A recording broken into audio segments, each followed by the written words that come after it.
तर आपण पाहतोय इंडिया आघाडीकडे बहुमत नाही असं अशोक चव्हाण यांनी म्हटलेलं आहे. तो देशामध्ये एनडीएचं सरकार येणार असल्याचा विश्वास त्यांनी यावेळी व्यक्त केलेला आहे.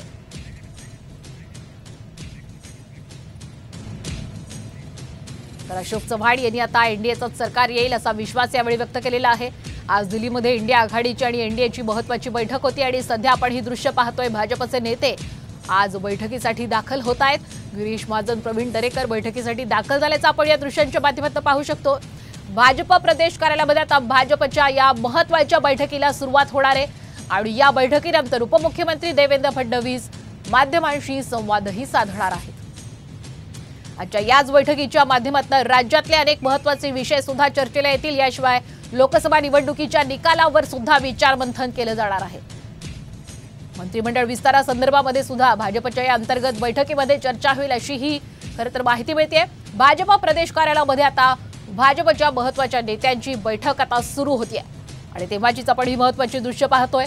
लोकसभा निवडणुकीनंतर एकीकडे दिल्लीमध्ये वेगवान घडामोडी घडतायत तर दुसरीकडे राज्यामध्ये आपण पाहतोय की आता प्रवीण दरेकर, अशोक चव्हाण, गिरीश महाजन असे अनेक महत्त्वाचे नेते भाजपच्या प्रदेश कार्यालयामध्ये दाखल होत आहेत.